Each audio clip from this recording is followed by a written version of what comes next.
नमस्कार, ये है न्यूज लॉन्ड्री पॉडकास्ट और आप सुन रहे हैं एनएल चर्चा।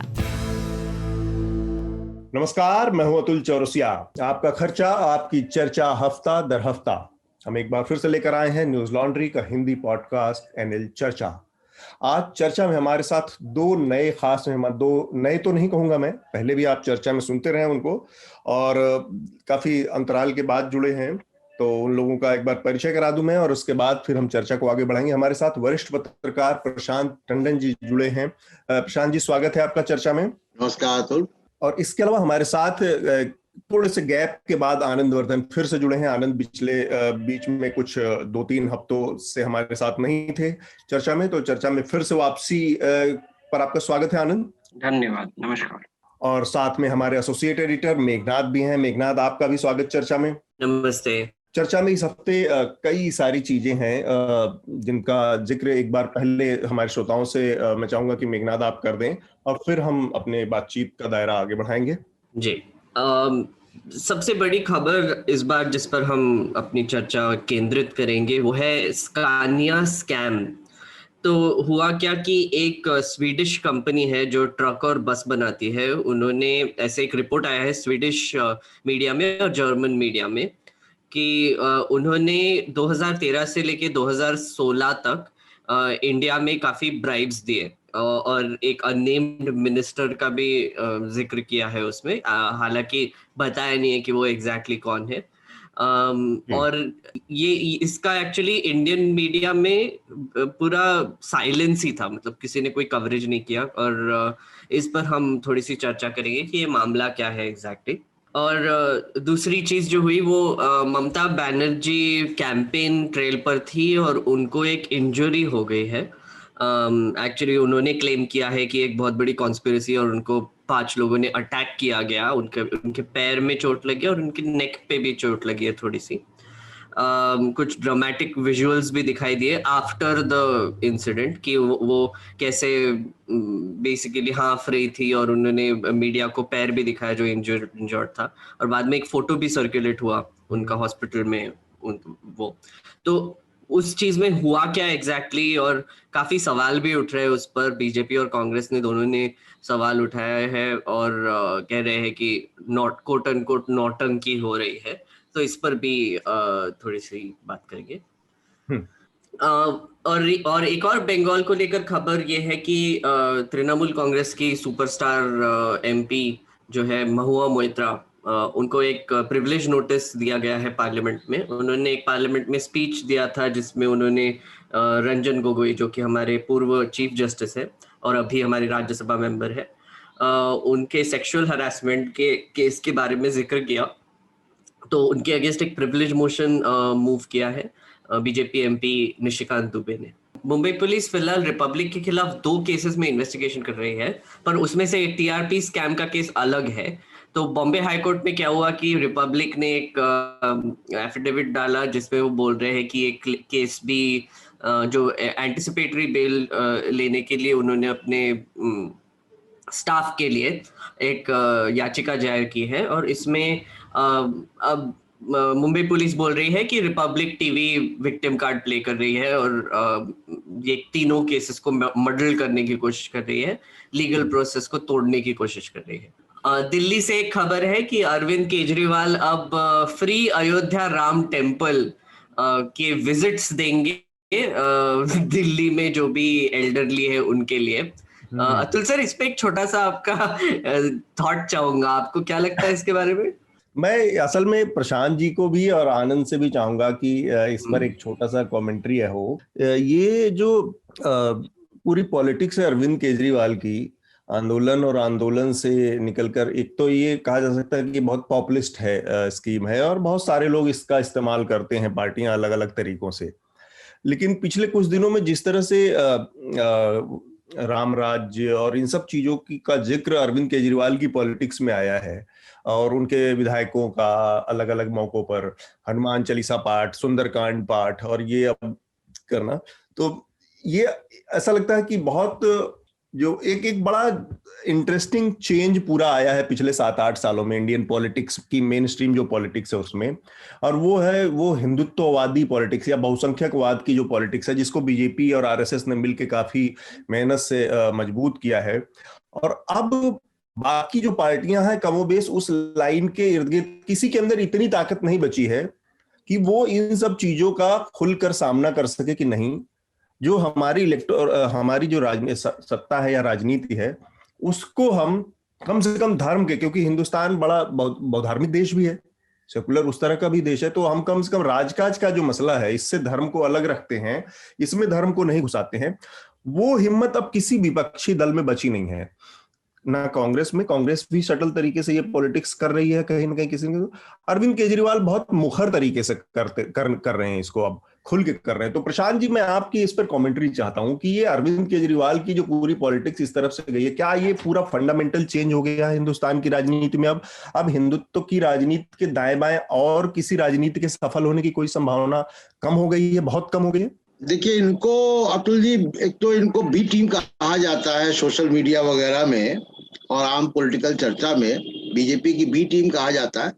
मैं उसमें नहीं जाना चाहता, और लेकिन इसके दो जरूर पहलू हैं जिस पे चर्चा होनी चाहिए। एक है नैतिकता, शुचिता राजनीति में, और संवैधानिक दायरा।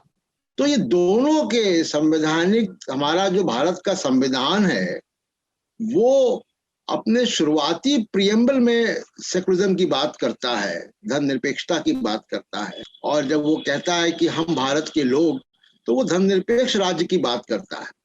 उसके बाद अंदर संविधान में भी धार्मिक बराबरी का सारे वो है प्राविधान है, चाहे वो आर्टिकल 14 हो या दूसरे और जो धाराएं हैं संविधान की। लेकिन उसके अलावा एक नैतिकता का सवाल भी है कि आप के देश में इसको, देश को बड़े आप सीना चौड़ा करके पूरी दुनिया में कहते हैं कि अनेकता में एकता का देश है भारत, विविधताओं का देश है, डाइवर्सिटी का देश है।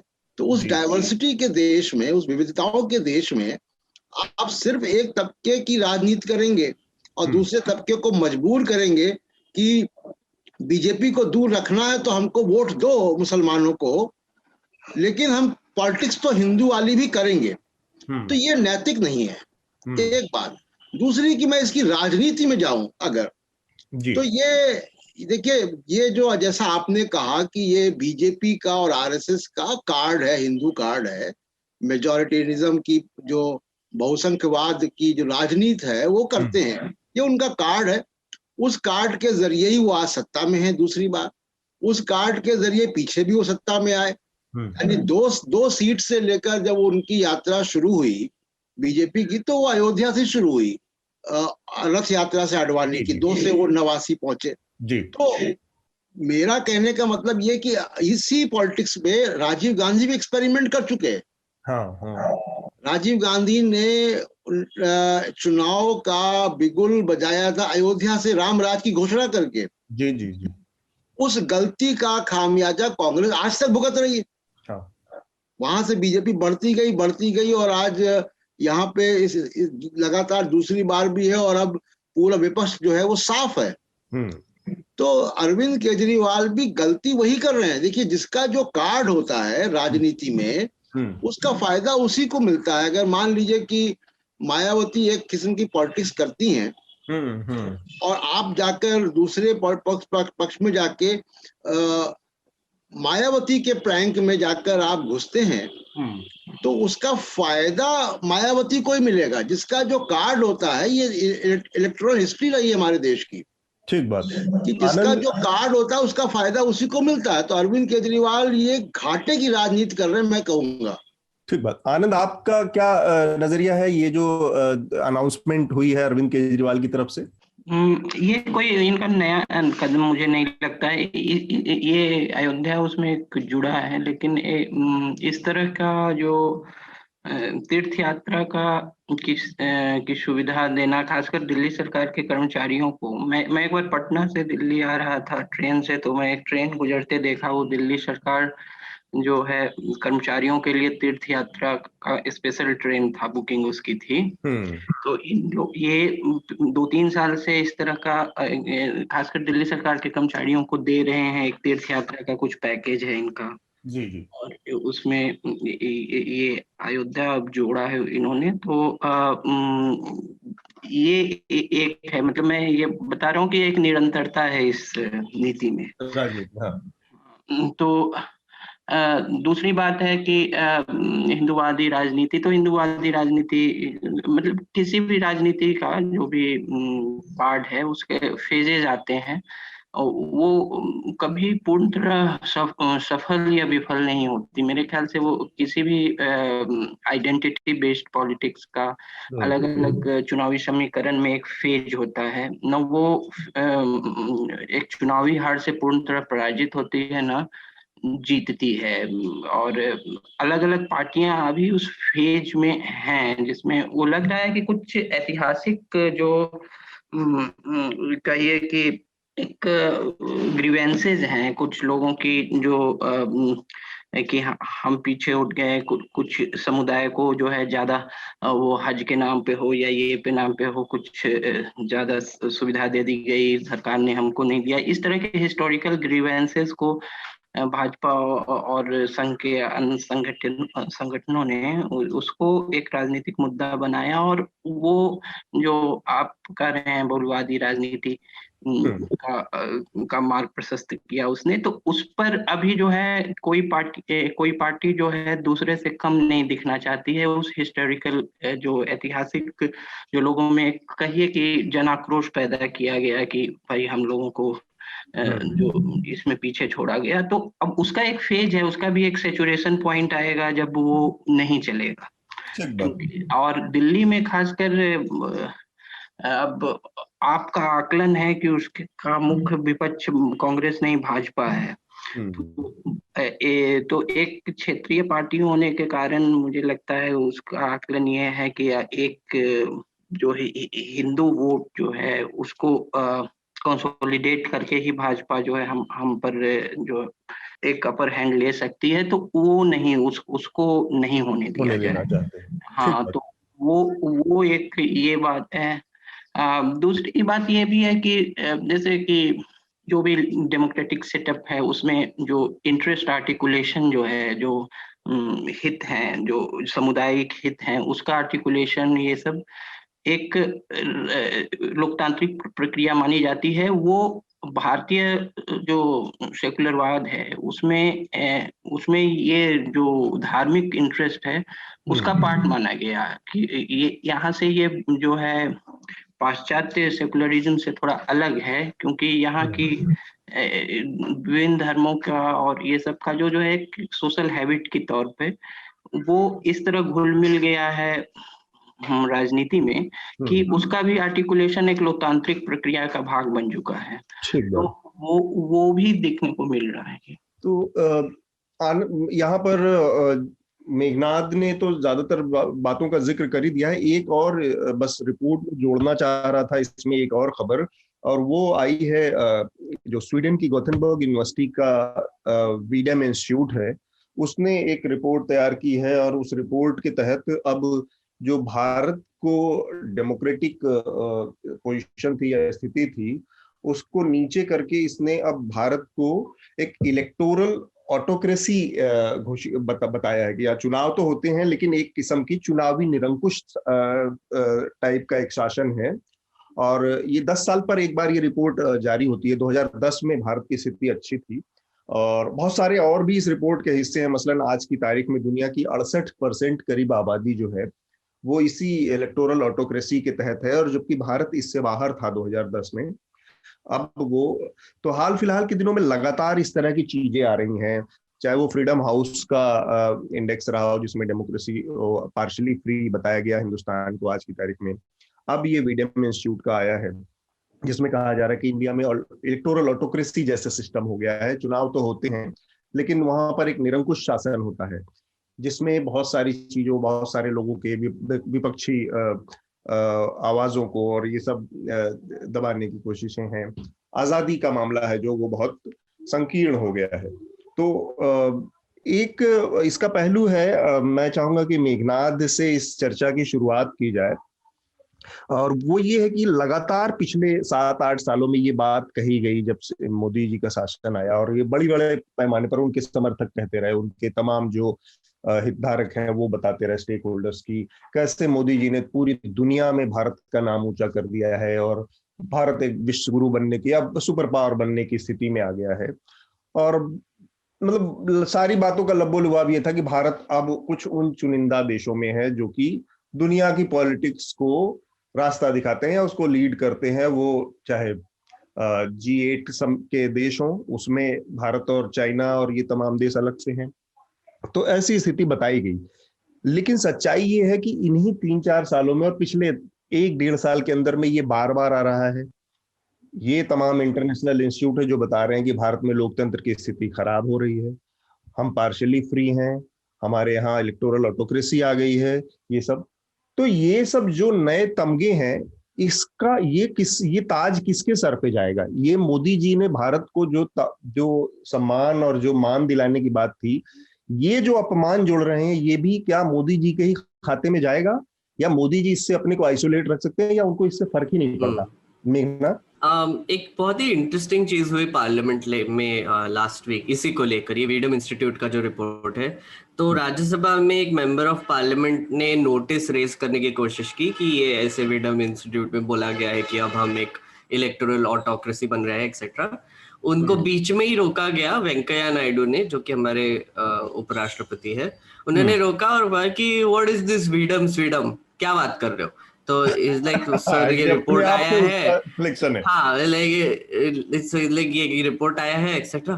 सो तो वो बोले, वेंकैया नायडू जी बोले कि वो स्वीडन को बोलना कि अपने इंटरनल मैटर्स आप ही देखे, हम पर छोड़ दे और हमारे देश के बारे में बात ना करे। और उन्होंने नोटिस आने भी नहीं दिया रिकॉर्ड में। तो आप सोचिए कि ये तो दूर की बात है कि आप ये एक्नॉलेज करेंगे और फिर बाद में इस पर कुछ करेंगे, पर सुनने के लिए तैयार नहीं है, मतलब डिनायल में ही रहना चाहते हैं। आई थिंक किसी ने भी क्रिटिसाइज कर लिया इंडियन डेमोक्रेसी को, या फिर ऐसे कोई पॉइंट आउट किया कि हमारे इंस्टीट्यूशंस कोलैप्स हो रहे हैं, हमारे इंस्टीट्यूशंस अभी इंडिपेंडेंट नहीं रहे। इलेक्शन कमीशन, ऐसे किसी ने पूछ लिया कि इलेक्शन कमीशन ने 24 परगना का जो डिस्ट्रिक्ट है वहां पर 3 फेजेस में इलेक्शंस हो रहे हैं, और तमिलनाडु के एंटायर स्टेट में एक ही फेज में हो रहा है। ऐसे क्यों हो रहा है? अगर किसी ने सवाल पूछ लिया कि ये लॉजिक क्या है, कोई समझाओ एक्सेट्रा, तो फिर मतलब इंस्टेड ऑफ जवाब देना वो एकदम डिनाई कर देते कि अरे हाउ डेयर यू, आप क्या सोच रहे हो कि इलेक्शन कमीशन इंडिपेंडेंट नहीं है, वगैरह वगैरह वगैरह। जब आप इलेक्शन जीतते हो तब नहीं बात करते एक्सेट्रा, वही जो व्हाट अबाउटरी आ जाती है। तो मुझे लगता है कि एज अ पॉपुलेशन और as a leadership mostly, but also as a population, हम थोड़े से इनसिक्योर टाइप हो गए, और वो इनसिक्योरिटी दिन ब दिन बढ़ती जा रही है। और ये इनसिक्योरिटी भरने के लिए डिनायल में जीने की सिचुएशन आ गई है, और हमारे लीडरशिप में ये बहुत एविडेंट है करंटली। आनंद, ये जो इंटरनल मैटर वाली बात बार बार आती है कि ये हमारा आंतरिक मामला है, आज की दुनिया में जब सब कुछ ये तय हो गया है कि everything is connected with each other, दुनिया पूरी एक ग्लोबल विलेज की कंडीशन है, हर चीज एक दूसरे से जुड़ी हुई, इकोनॉमी बुरी तरह से आपस में सबकी एक दूसरे पर इंटरलिंक्ड है, एक दूसरे पर डिपेंडेंट है। कोई भी मामला, कोई भी स्थिति इस तरह की खराब होती है या अच्छी होती है, केवल इस चीज को इंटरनल मैटर और एक्सटर्नल मैटर कह के दरकिनार किया जा सकता है, या मतलब ये तो वो प्रवृत्ति हुई कि शुतुरमुर्ग की तरह से रेत में सिर गाड़ के बैठे रहेंगे, हम रिकॉग्नाइज नहीं करेंगे समस्या को? नहीं, देखिए, जहाँ तक विदेश नीति के संबंध में है तो इसका अवसरवादी तौर पे इस तर्क का इस्तेमाल होता है कि अवसरवादिता में कि जो सार्वभौमिकता या नेशनल इंटरेस्ट वगैरह की बात जो आती है, तो विदेश नीति हमेशा जो है नेशनल इंटरेस्ट से गाइडेड होती है। तो जहाँ जो थिंक टैंक है फॉरेन पॉलिसी का, उसको लगता है कि नेशनल इंटरेस्ट सर्व हो रहा है इंटरवेंशनिस्ट तरीकों से, दूसरों दखलंदाजी के तरीकों से, वो वैसा करता है। वो कनाडा पे भी और न्यूजीलैंड और पाकिस्तान से लेके हर पर बोलेगा, फिर यहाँ नहीं, ये होगा, ये आगे भी होता रहेगा। ये विदेश नीति की प्रकृति ही ऐसी है कि वो नेशनल इंटरेस्ट को सर्व करेगी। तो एक तो वो है, दूसरा है कि फ्रीडम इंडेक्स वगैरह, ये भी जो है, जो भारतीय लोकतंत्र का जो इवोल्यूशन है वो अपने यहाँ के पेस पे होगा। वो कुछ ये उसमें और एक और है, एक एंजाइटी जो है हमेशा जो है मेजोरिटी वाली, बहुत स्ट्रॉन्ग मेजोरिटी वाली सरकारों के तौर पर रही है। आप 70, 80, 90 के की कोई भी पत्रिका उठा लें, खासकर 70, 80 के टाइम या भारतीय पत्रिकाएं उठा लें, इंडिया टुडे वगैरह, उसमें जो है जो स्केप्टिसिज्म है, वेस्टर्न स्केप्टिसिज्म है भारतीय लोकतंत्र पे, वो लगभग इसकी भाषा इसी तरह है। फ्रीडम इंडेक्स जैसे अब अमेरिकी फॉरेन पॉलिसी को सर्व करने वाला है, वो फंडेड भी है, तो उसका लोकतंत्र पर नजरिया भी उसी तरह है। वो कुछ देशों को उस तरह से देखेगा वो। अब इसका ये मतलब नहीं है कि जो इंस्टीट्यूशनल यहाँ लिमिटेशंस हैं उस पर बात ना हो, बिल्कुल हो, और लेकिन उसमें बहुत अलार्मिस्ट टोन जो है सिर्फ कोई पत्रिका के रिपोर्ट या किसी थिंक टैंक के रिपोर्ट को लेकर करना, वो भी नहीं है। यहाँ मेरे ख्याल से इंटरनल एनालिसिस ज्यादा होनी चाहिए।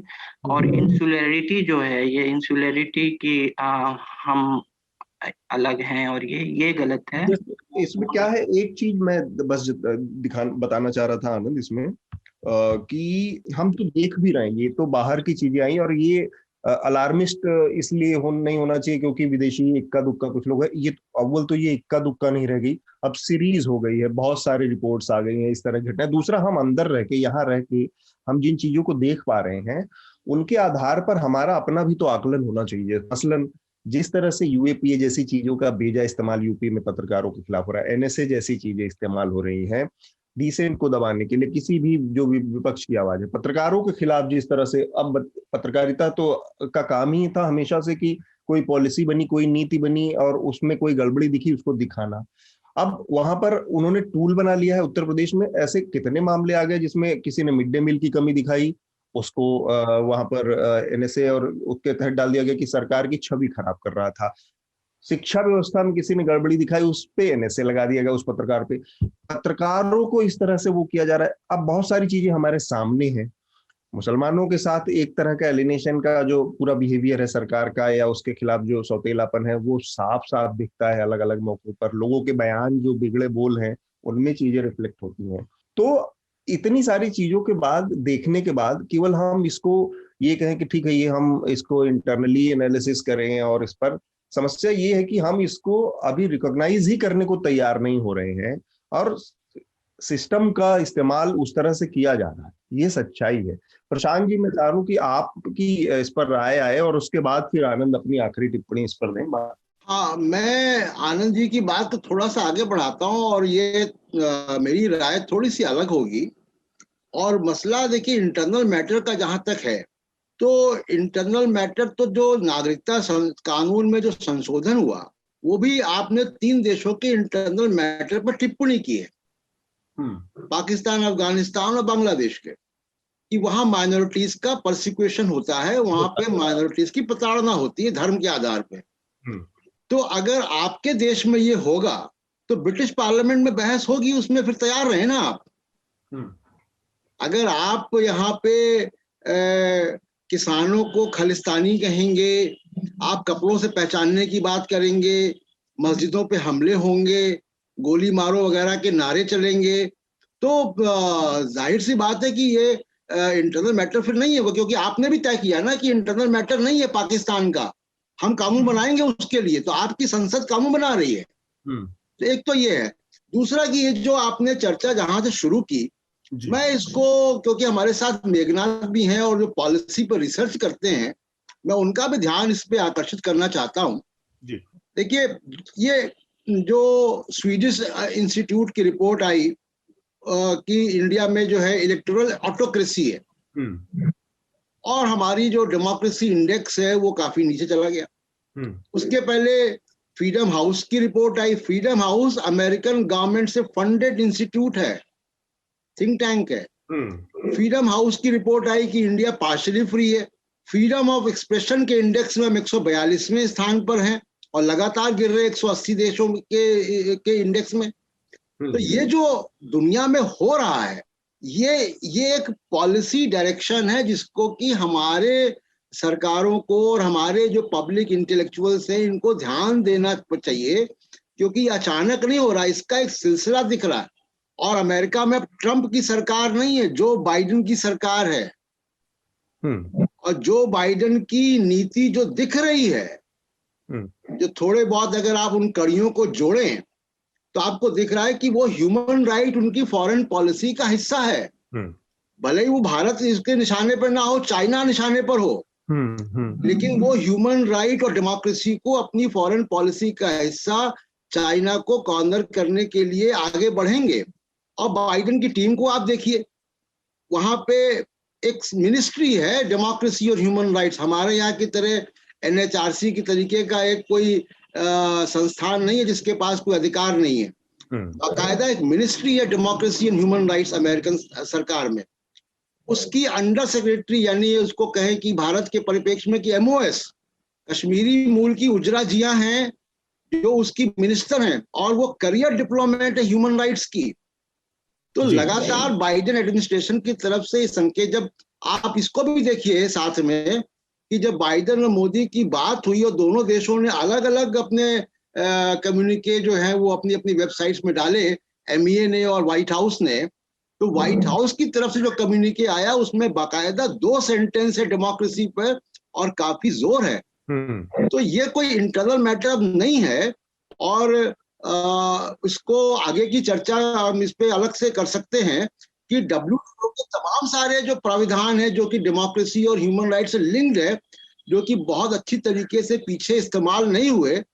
मुझे लगता है कि बाइडेन चाइना को कॉर्नर करने के लिए उस दायरे में लाएंगे, और उसकी जवाबदेही, उसका असर, उसकी परछाई हमारे देश में ही पड़ेगी, क्योंकि वो विजिबल है पूरी दुनिया में। कई पार्लियामेंट में डिस्कस हो रहा है, इस तरीके की थिंक टैंक रिपोर्ट आ रही हैं, और ये खतरा लगातार है कि कहीं ऐसा ना हो कि पश्चिम के देश नरेंद्र मोदी को एक नया ट्रंप के रूप में देखने लगे।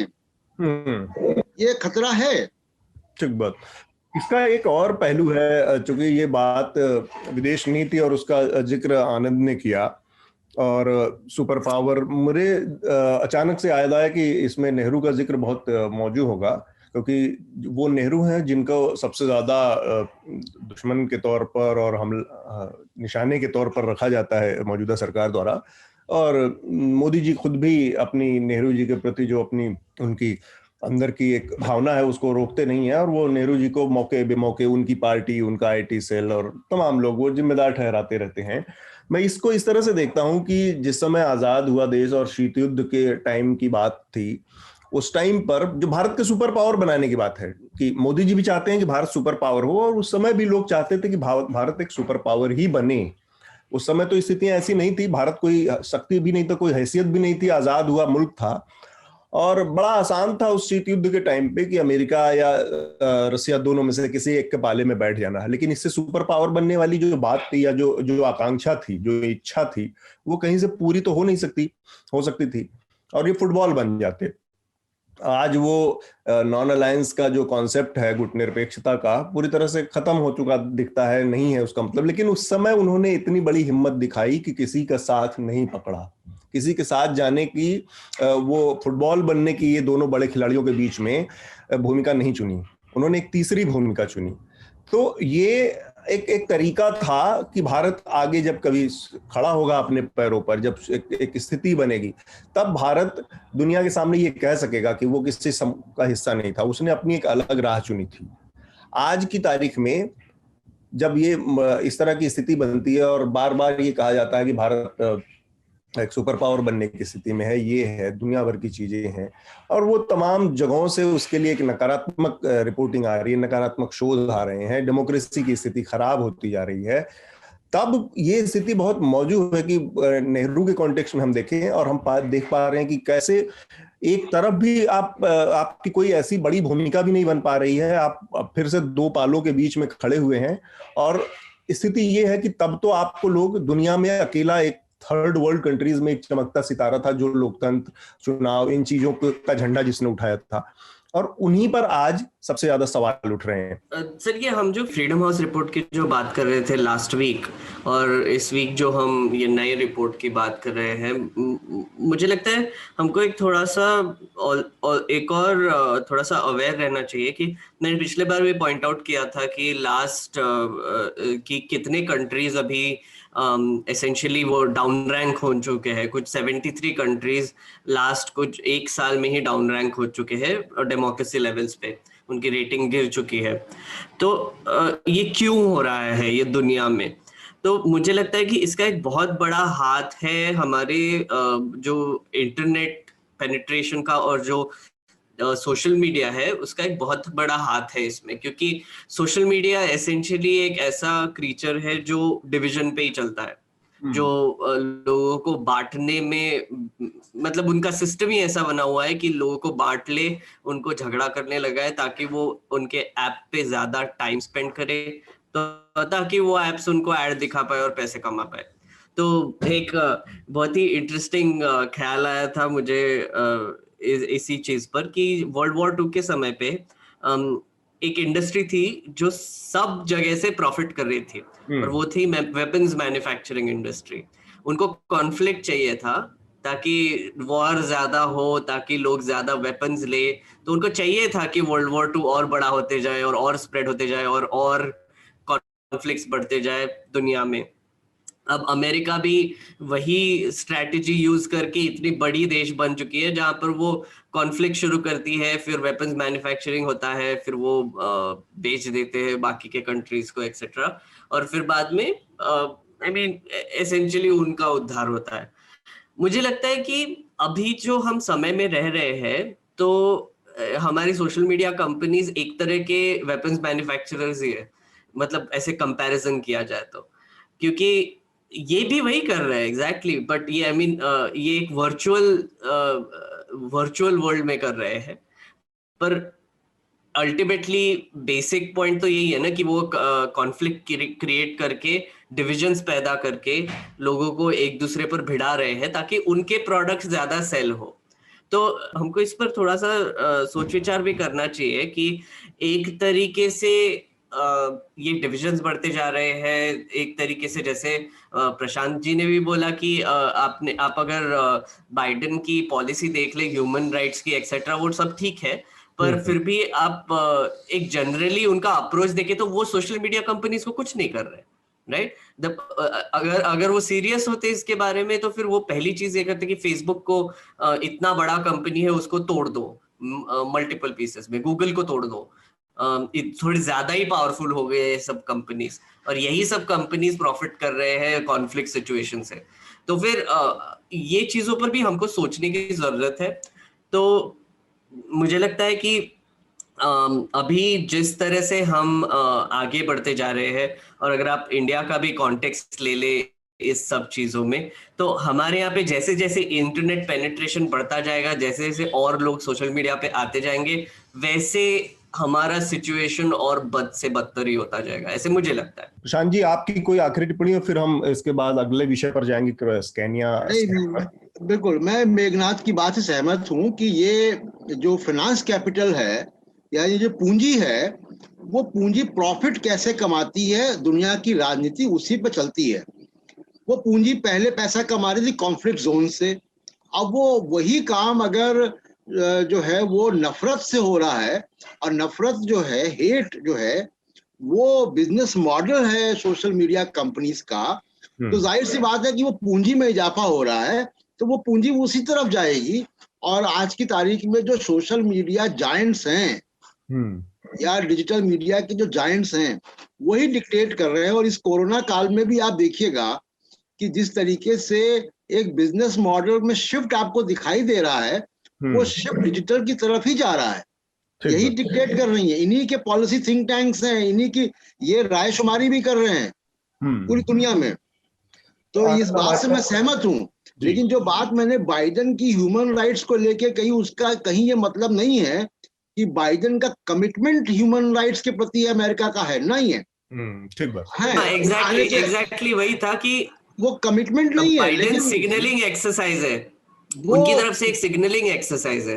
बिल्कुल, वो कमिटमेंट नहीं है ह्यूमन राइट्स के प्रति, लेकिन उनकी पॉलिसी का हिस्सा है। आप आज देखिए कि चाइना सबसे बड़ा प्रोड्यूसर है दुनिया का, और यूरोप और अमेरिका 75% कंज्यूम करते हैं। बढ़ता कौन है, फायदा किसको होता है? जो प्रोड्यूस करता है। ये इस बिजनेस मॉडल में वो चेंज चाहते हैं। उनको तरीका दिख रहा है कि ह्यूमन राइट और डेमोक्रेसी का मामला उठा के चाइना को वो किनारे कर सकते हैं। भारत भी उसकी चपेट में आ जाएगा, 2-4 थपेड़े हमको मिल जाएंगे अगर हमने अपना रास्ता ठीक नहीं किया तो।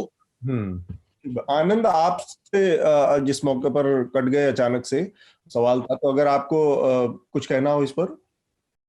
नहीं, मेरा कहना है कि देखिए, विदेश नीति में सबसे और विदेशी नीति में सबसे बड़ा जो फैक्टर है वो शक्ति, मतलब स्ट्रेंथ। अगर आपकी महत्वाकांक्षाएं हैं कोई पावर बनने की, तो स्ट्रेंथ चाइना ही उसका एग्जाम्पल है कि अब वहाँ कोई भी ये जो सोशल मीडिया कंपनी जो हैं, कोई भी जो global social media companies allowed नहीं है वगैरह नहीं है, उसके बावजूद भी पूरा पश्चिम के सारे देश उससे इंटरेक्ट करते हैं, काफी चीज उसका फॉलो भी करते हैं। वॉशिंगटन पोस्ट, न्यूयॉर्क टाइम्स वगैरह में हर शनिवार या रविवार, दोनों में से एक दिन, एक परिशिष्ट जाता है चीनी सरकार का। तो ये सब स्ट्रेंथ के बल पे है। तो जो बोल रहे थे वो एक ह्यूमन राइट्स को भी एक विदेश नीति का ही अंग मान के अमेरिका अवसरवादी ढंग से अलग अलग जगह फॉलो करता आया है।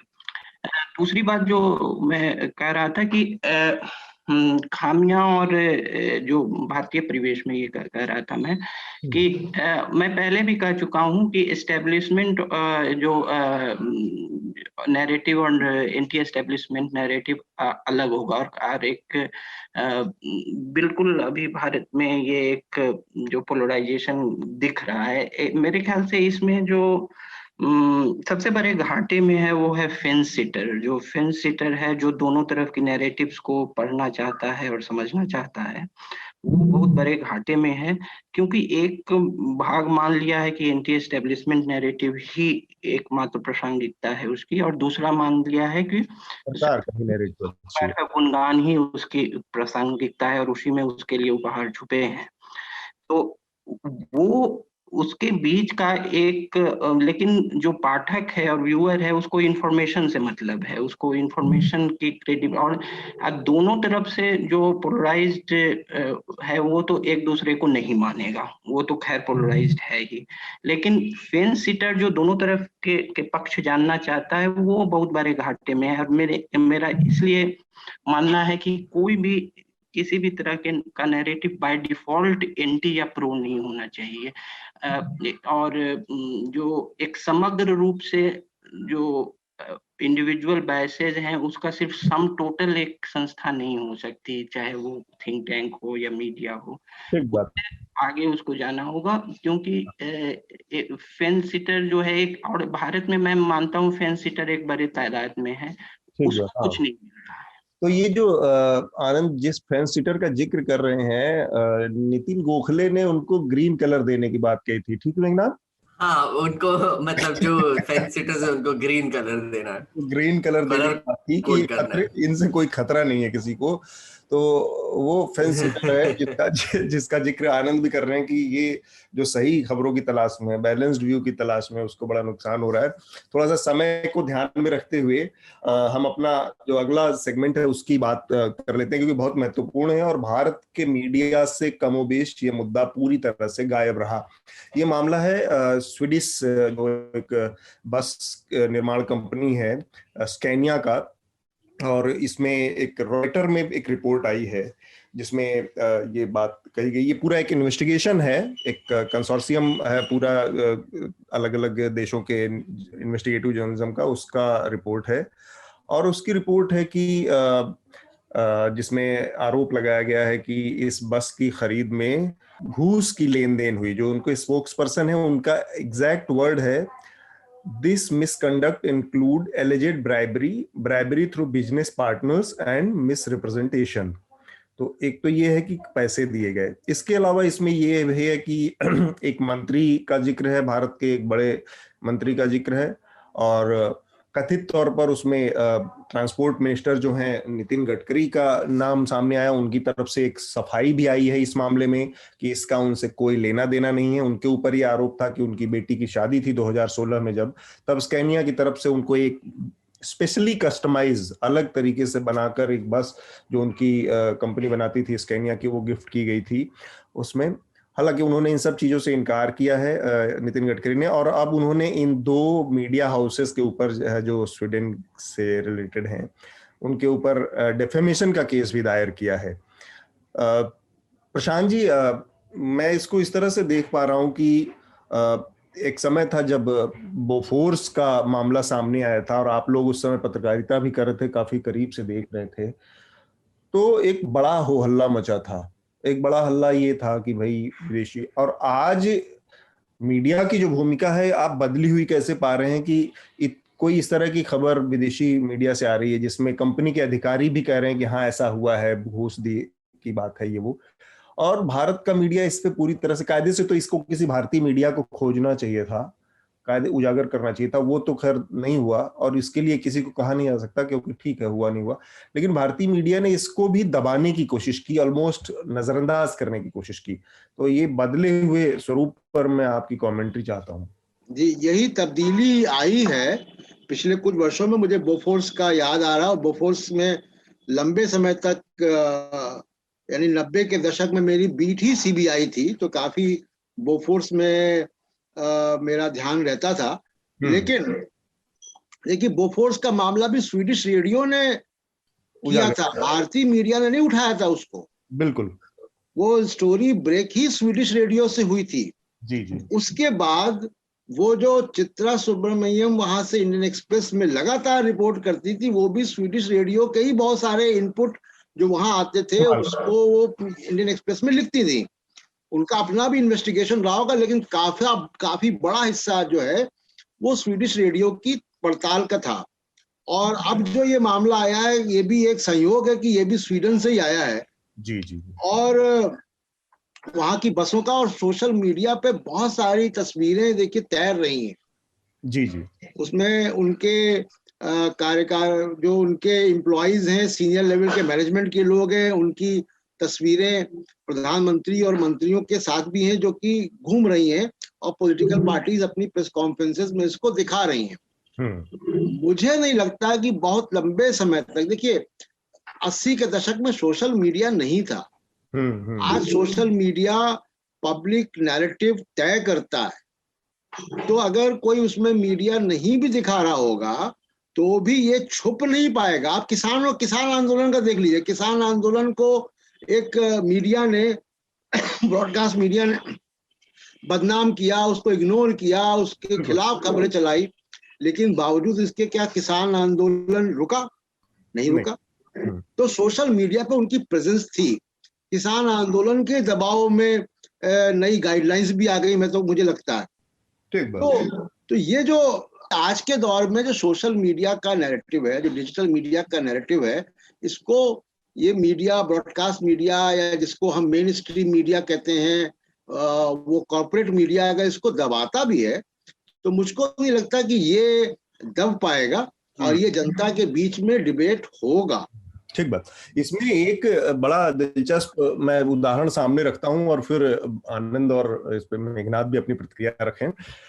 इंडिया टुडे ने इसको जिस तरह से रिपोर्ट किया, उस रिपोर्ट के ऊपर कॉपी बना के उसका ट्विटर जो टेक्स्ट है, उन्होंने लिखा कि an investigation started by Scania in 2017 showed serious shortcomings by employee including senior management.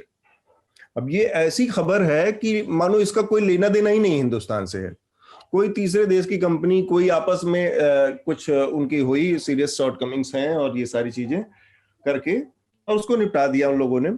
मतलब एक भारत के बड़े कद्दावर मंत्री के ऊपर आरोप लग रहे हैं, इशारे हो रहे हैं।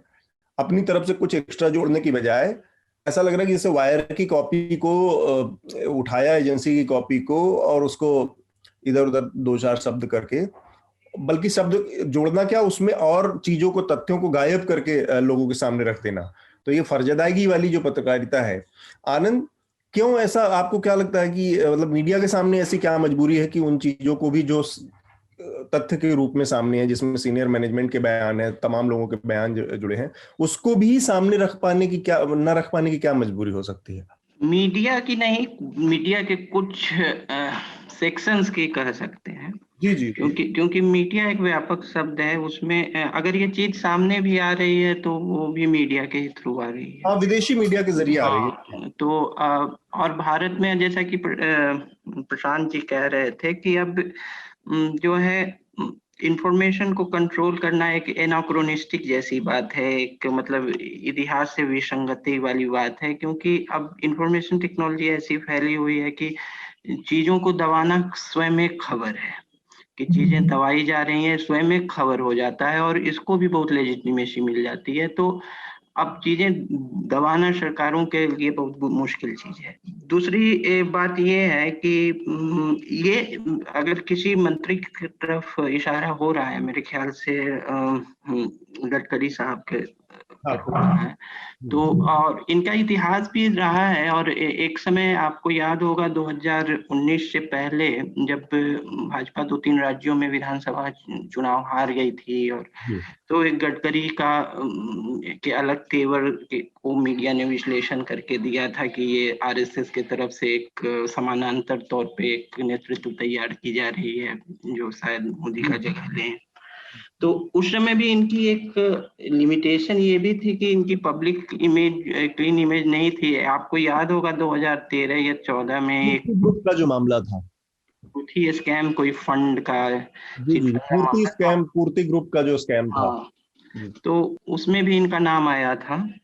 और तो एक तरह से जो प्रोबिटी है, प्रोबिटी पर इनका बहुत अच्छा ट्रैक रिकॉर्ड पहले भी नहीं रहा है। और एक और बात है कि इस स्कैम जो भी एलिगेशंस हैं वो 2013 से हैं, तो इसमें यूपीए और एनडीए सरकार दोनों लिप्त माने जा रहे हैं। तो ये एक द्विपक्षीय हो गया कि कुछ इस स्कैम की कार्यावधि जो है वो यूपीए सरकार में, कुछ एनडीए सरकार में वो जारी रही। तो ये भी एक पक्ष इसका है। और ये भारत में इस तरह सिर्फ बोफोर्स नहीं, बोफोर्स के बाद कई सारे इस तरह से कॉन्ट्रैक्ट रिलेटेड स्कैम्स आए, ढेर सारे आए। तो वो कुछ एनडीए सरकार में भी आए, कुछ यूपीए सरकार में भी आए।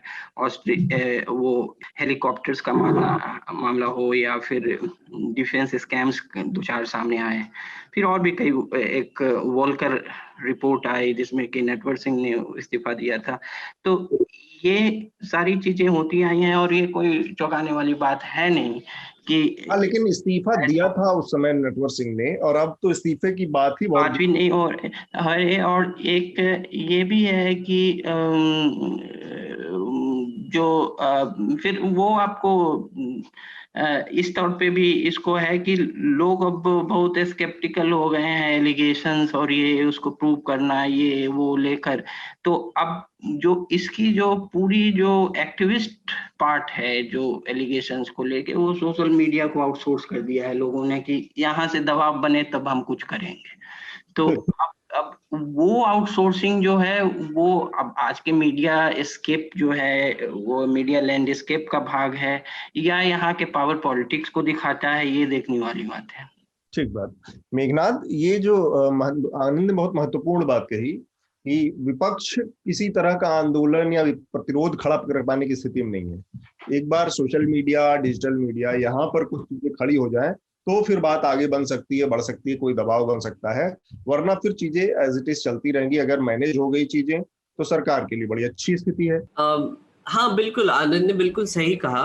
और मुझे लगता है कि इसका सोच विचार जो स्कैंडल सामने आया है, इसका हमारे कॉर्पोरेट सेक्टर को भी थोड़ा सा करना पड़ेगा।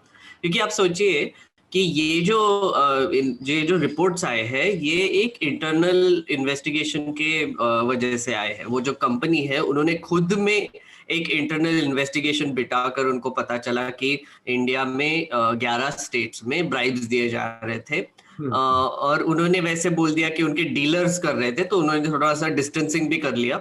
पर इसकी वजह से एक कंपनी बंद हो गई, मतलब उनका एक मैन्युफैक्चरिंग प्लांट था, वो लोग डिस्ट्रीब्यूशन करते थे, वो बंद हो गया, राइट। तो एक यहाँ पे दो चीजें हैं।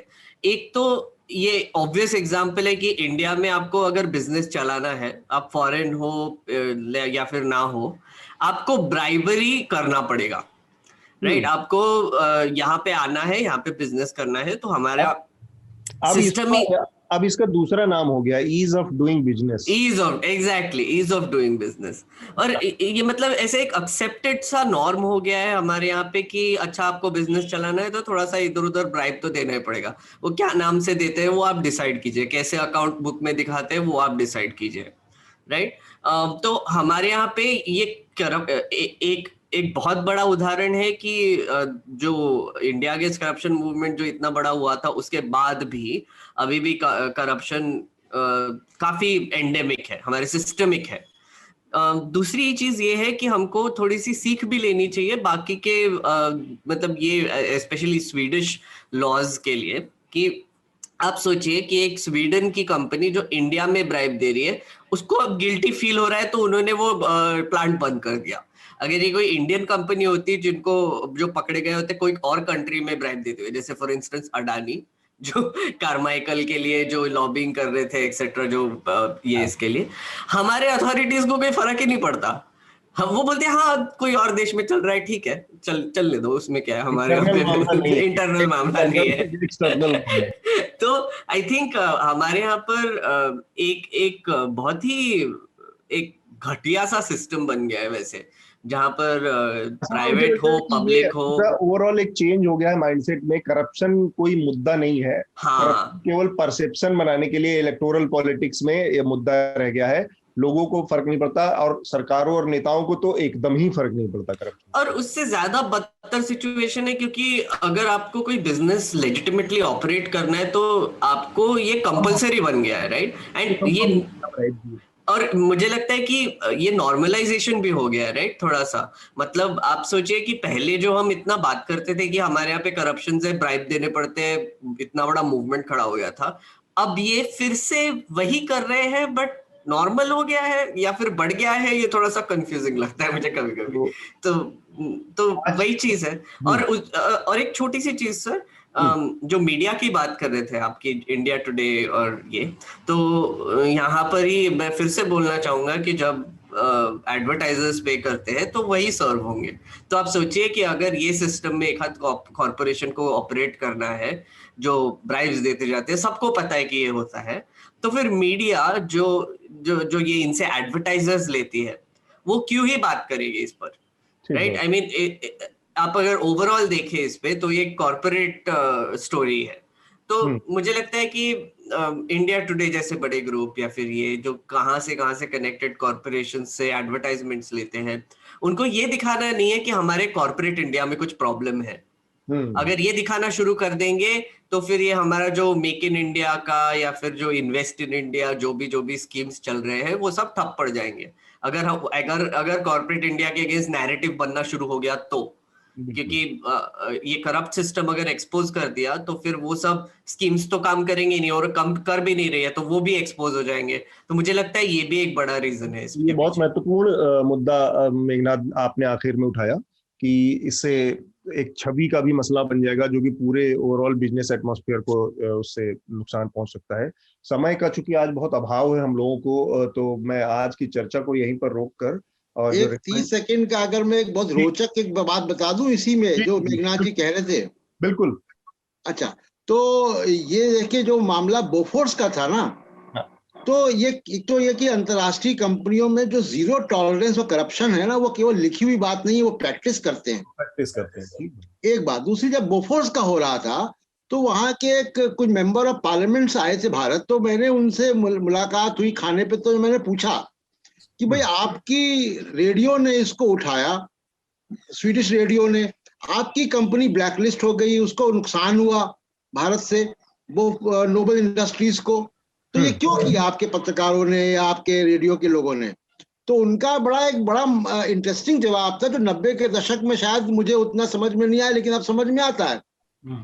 उन्होंने कहा कि हमारे समाज में और सिविल सोसाइटी और पत्रकारों में एक बहुत बड़ा हिस्सा ये है जो मानता है कि भारत जैसा गरीब देश, जिसको पैसे खर्च करने चाहिए शिक्षा में और गरीबी के खिलाफ, वो तोप में पैसे खर्च कर रहा है, वॉर मशीनरी में पैसे खर्च कर रहा है, इसलिए हमने ये किया।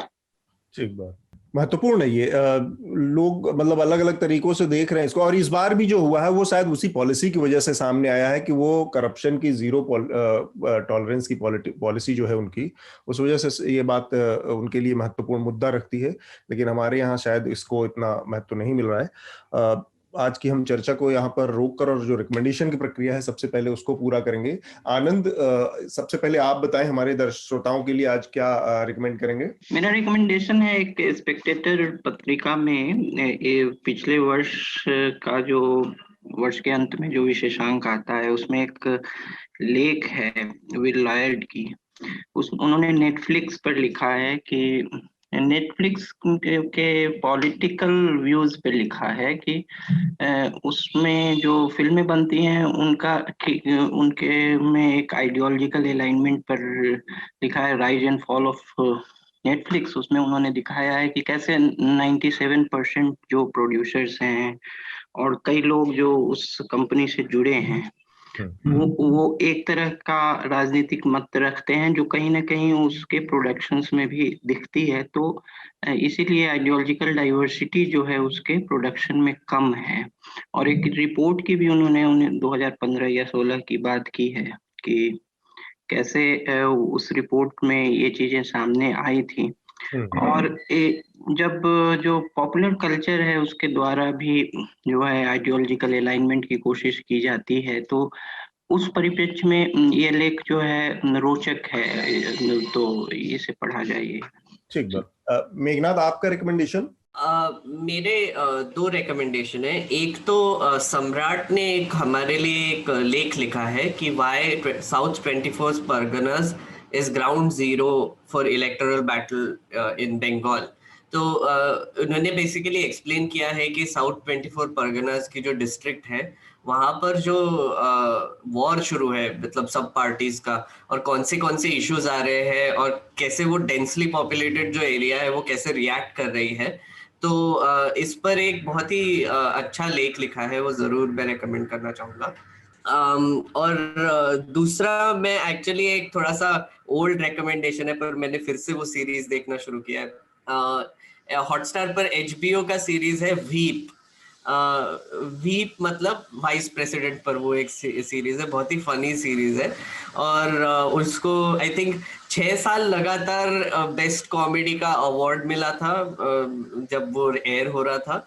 तो ये एक बहुत ही दिलचस्प कहानी है, क्योंकि अभी अगर आप वो देखेंगे तो आपको इसमें, और जो अभी जो अमेरिका में हो रहा है, कमला हैरिस जो वीप है और फिर वो कैसे उनके बयान आते हैं एक्सेट्रा, तो वो बहुत रिलेट करेंगे आप। तो मैं जरूर रेकमेंड करूंगा। ठीक बात। प्रशांत जी, आपका रिकमेंडेशन? हाँ, मैं कुछ पुरानी चीजें रिकमेंड करूंगा, लेकिन वो आज के दौर के लिए बड़ी रेलिवेंट है, मौजूद है। और एक तो मैं दर्शकों को, श्रोताओं को रिकमेंड करूंगा कि जॉर्ज ऑरवेल की 1984 जरूर पढ़ें। अच्छा, इसका जॉर्ज ऑरवेल की 1984, इसका हिंदी अनुवाद भी उपलब्ध है अमेजन और फ्लिपकार्ट में। 140-150 रुपए का है, ज्यादा महंगा नहीं है। तो इसको हिंदी या अंग्रेजी में जरूर पढ़ें। इस पे एक फिल्म भी बनी है जी, जो फिल्म यूट्यूब में फ्री व्यूइंग में भी है, उपलब्ध है।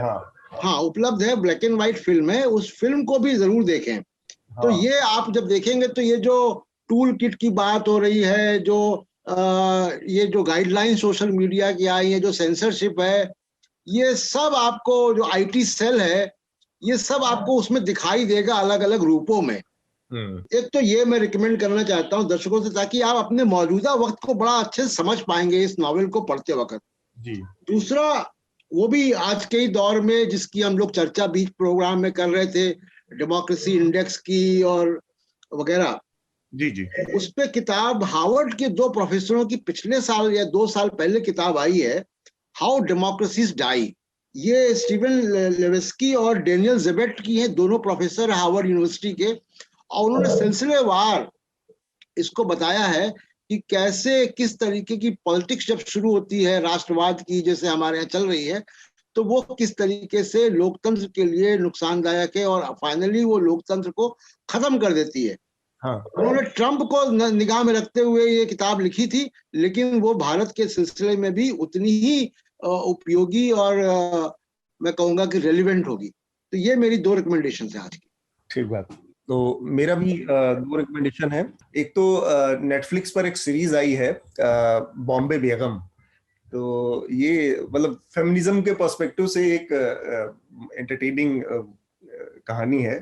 तो एक तो वो चाहूंगा कि आप लोगों को अगर समय हो, इच्छा हो तो देखिए। छोटी सीरीज है, 5-6 पार्ट की सीरीज है। और दूसरा एक क्रोनी कैपिटलिज्म के ऊपर परंजय गुहा ठाकुर तक किताब थी, अब हिंदी में उपलब्ध है।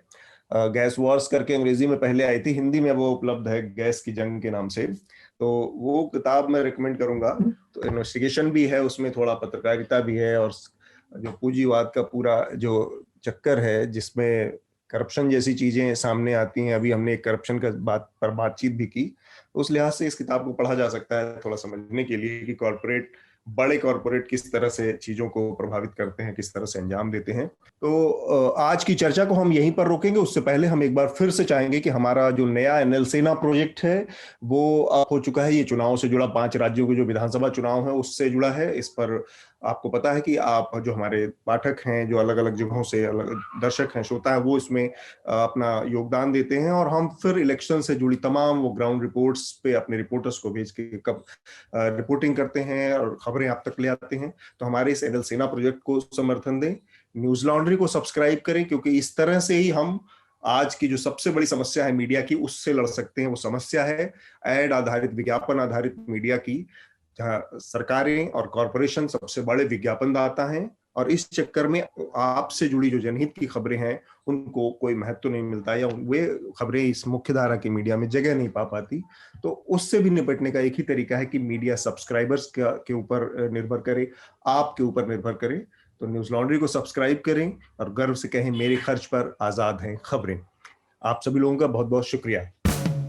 न्यूज लॉन्ड्री के सभी पॉडकास्ट टिचर, आईट्यूज और दूसरे पॉडकास्ट प्लेटफॉर्म पे उपलब्ध हैं। खबरों को विज्ञापन के दबाव से आजाद रखें, न्यूज लॉन्ड्री को सब्सक्राइब करें।